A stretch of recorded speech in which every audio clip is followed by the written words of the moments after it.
Hello, everyone. Welcome to the July 20th episode of What's Up New London.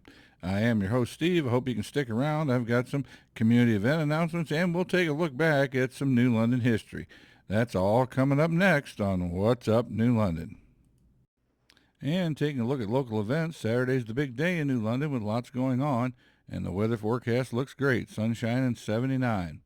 Local golfers will be having fun, food, and maybe a few drinks at the Community Club's Who London Golf Outing. Saturday afternoon, starting at 3 p.m. on East Main Street uptown, Christmas in July activities will be in full swing. Lots of great activities for the kids, a bounce house, games, crafts, and a What's Up New London confidential informant tells me that Santa Claus will be making a visit to New London. One update, the originally scheduled food truck had to cancel, but don't worry, you won't go hungry. Queso Brazo will be there with their delicious Mexican food. And don't forget to bring your homemade pie for the pie contest. And headlining the day, Rockin' the Res, local band Tarp, Bon Jovi tribute band Wanted, and Journey tribute Escape, and fireworks. Beer tent, food vendors on site, and tickets are just $15 for adults and $5 for those 15 and under. Looking ahead to next Monday, July 24th, the Village Council will meet at 7 p.m. That meeting is open to the public. I'll be out of town on business early next week, but we'll have a full report on the council meeting in next week's episode. Also on Monday evening, the concert at the Gazebo Series continues with The Warriors providing the entertainment from 6 to 8 p.m. and Mellow Yellow Pizzeria returns. Next up in the history segment, a look back at a New London business that was somewhat of an icon for almost a century. For this look back at New London history, we'll visit what was somewhat of an icon in town for almost a century.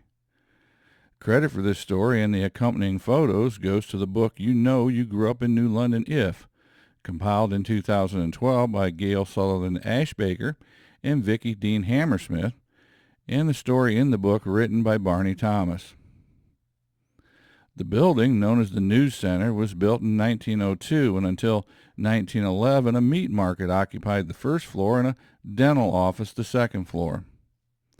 On November 1st, 1911, Oliver Hull and his wife Jenny opened a store they called the News Depot. They were agents for the Edison Phonograph and Record Company, had a piano, and sold sheet music. Later, they became agents for the Cleveland Plain Dealer and ran a laundry service.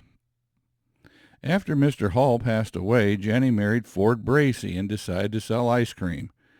The ice cream came from a Cleveland plant, shipped to New London on the Big Four Railroad, then hauled to the News Depot in their Model T. A new soda fountain was added to the front of the store, and a small table and chairs further in back. Jenny Hull sold the store to Andy Danbaugh in 1925, and the store's name changed to Andy's. Andy sold the store to Fred Strickland, who in turn sold the store to Carl Crandall and Ted Cunningham in 1932, and the name again changed to Crandall and Cunningham's. Shortly thereafter, Mr. Cunningham bought out Carl's share and held a contest to rename the store. Stella Harris won the contest, and the new name was the News Center. The store was redecorated in 1937, and it was around this time that the local scenes were painted on the walls by Rochester resident Leslie Tripp. Cunningham and manager Tom Twaddle added household remedies, preparations, and supplies to their stock. Door Tommy Twaddle was a soda jerk and then manager for Mr. Cunningham for 10 years. Twaddle joined the service during World War II, and in 1945, Cunningham sold the store to Jesse Stevens. The store was a gathering place for New Londoners during the war, and also the bus stop for the bus routes to Ashland and Norwalk. The store was sold to Arlo Swinehart in 1952, and a year later sold again to former manager Tommy Twaddle. The Twaddles operated the store until 1968, when they sold the store to Bob and Mimi Luxon. At that time, Bob also bought the property and became the first person to own both the business and the building.